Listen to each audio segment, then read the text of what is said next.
Oh, hi. I didn't see you there. Okay, fine, you caught me. I was playing Cars for the Leapster, but it's not my fault. I have to play most Lightning McQueen-based things. It's not my fault God left a flaw when he created us. The Leapster. I love this thing. See, I didn't have a DS or a Game Boy growing up in the early 2000s. I had learning. Yeah, the Leapster's main goal was education, more specifically teaching children how to read and do basic math. Sure, the rabbit game is fun and all, it's just Frogger, and I can definitely waste 20 minutes playing with the stickers and the coloring game, but what if that's just not enough learning for you? Well, then you're going to need to buy these things, of course. Yes! What are they? These are the Leapster's game cartridges. It was that or scissors. Rounding out at about 2 inches long, these things are a gateway to endless worlds and amazing stories. That is, if your definition of endless is about 40, and amazing stories involves doing math. They are made with a nice blue color and have stickers on the front to show what game it is. Just pop them in and you're ready to go. There are a few weird things though. The cartridges have these holes in the front, no doubt so they could be screwed together during manufacturing. So if your kid just loves playing Word Chaser, chances are there's going to be at least one hole in the yard. Plus, the pen fits perfectly into them. That's just asking for them to get ruined. Also, the computer chip in the bottom can break. I don't even know how they break off like this. You would think it would affect gameplay or straight up make the game unplayable. It doesn't. And good thing too. Like I said, I loved the Leapster. And there was probably an equal probability of me playing on it, as well as with my bigger, better PlayStation 2. So there was an equal likelihood you would walk in seeing me play Star Wars Battlefront or games like Animal Genius. Nothing to do now but actually play it. Let's put the game in. This always happens to me. Sometimes you just gotta blow on it. Animal Genius is a game published by Scholastic. You know, the people behind everybody's favorite part of the school year. Which is why I can't believe it only got a 6.5 out of 10. Don't you know who made this game? Why, it's the same people who made the Scholastic news articles and the I Survived books. And if you know, maybe they had a point. Animal Genius. If you see your name, touch it with a pen. The game first asks you where you would like to go between 5 different locations. The Arctic, forest, grassland, ocean, and rainforest. Once you select one, bam, time to stop extinction, one animal at a time. We have 4 mini-games to play, each one giving you a number of points based on how well you did in that game. Once you hit the target number of points, it's quiz time to see if you can win the animal. Well, we aren't going to own this zebra by doing nothing. Let's start with Maze Munch. You are a monkey.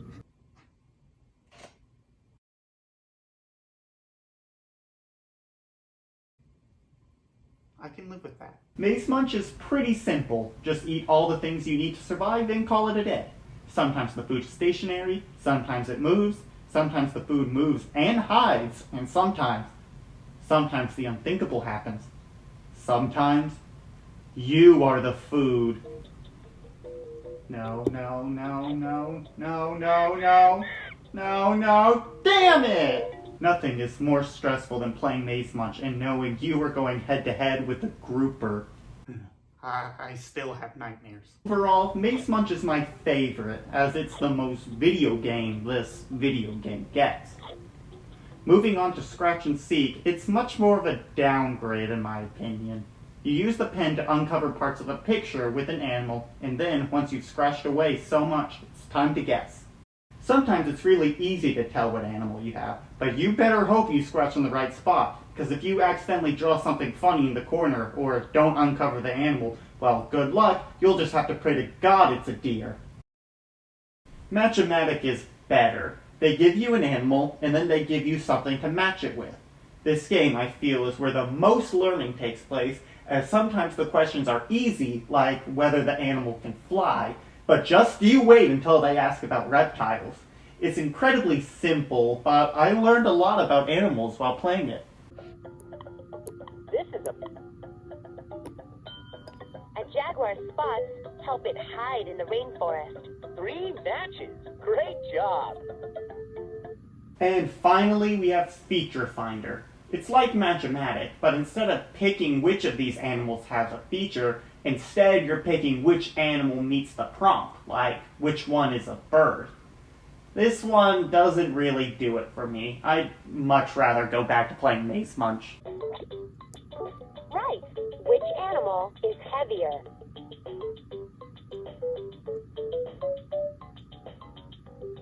Lion. Great job. 10 points. Great job. Just one more thing to do to win this animal. Answer 10 questions about zebras before time runs out. Touch go when you're ready to play. Yep, once you hit the set number of points, it's quiz time about the animal you're trying to win. It doesn't matter if you wanted to go feed the anteater, it's time to save the animal. The game will ask you 10 questions and you have to answer them all right, but it's under a time limit, so you gotta be quick. Can they fly? No. Can they swim? Yes. Do they have 4 legs? Count the legs in the picture. Do they have 4 legs? Count the legs in the picture. Do they have 4? Yes! 10 questions right! You won!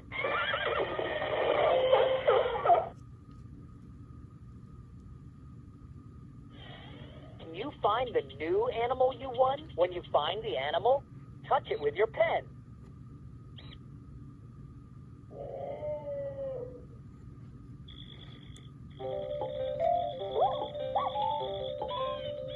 Yep, that's a zebra, and he sure is mine. Someone should tell poachers about this. This is great. But if replaying Animal Genius has taught me anything, it's that my counting skills are a little bit out of date.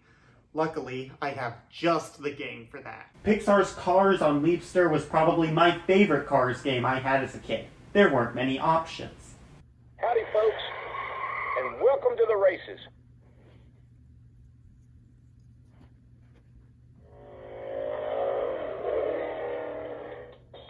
Hey, Mater! That's my best friend, Lightning McQueen.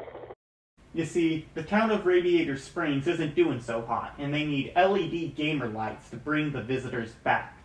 As you would expect, this is a racing game, and while in the races, you collect tokens to purchase the clout for the town. There are 4 racetracks in the game, being the stadium, the desert, the canyon, and the field, each one having its own unique obstacles, such as Boulder and Murder. We also have 4 playable characters, being Lightning, Mater, Purple, and Flo.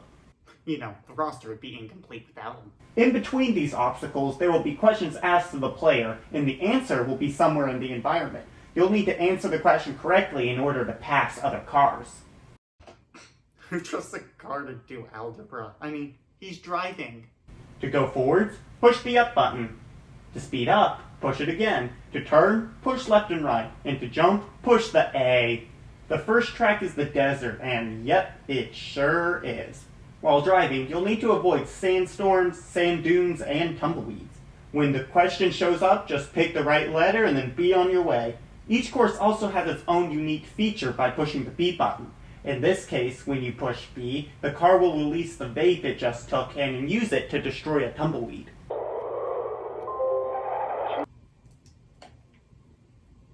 Lightning? I think he's dead.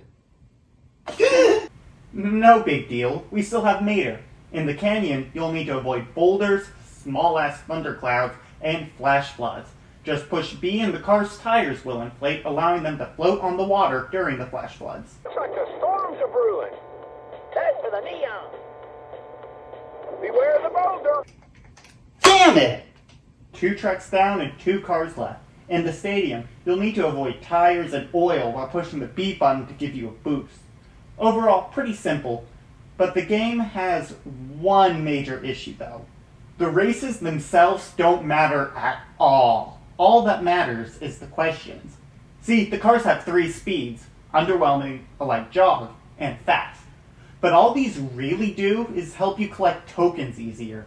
You can race as slowly as you want. In fact, the game forces you to slow down at approaching questions.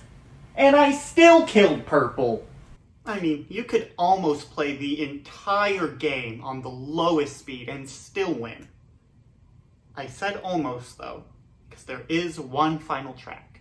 Frank's Farm is what separated the men and the boys, and by far the best map in the game. See, this is the only map that isn't a race. Instead, Frank is chasing you, and if you miss too many questions, you'll end up getting crushed by him and lose. Plus, he shows up in your rearview mirror, and I've never been more terrified to back out of my driveway in my life. You know, getting so much neon with just one car is pretty thirsty work. Should probably go get some water before we keep going.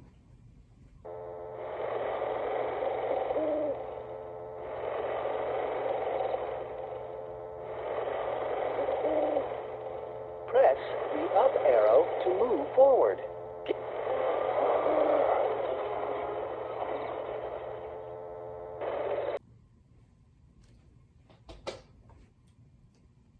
Oh, what?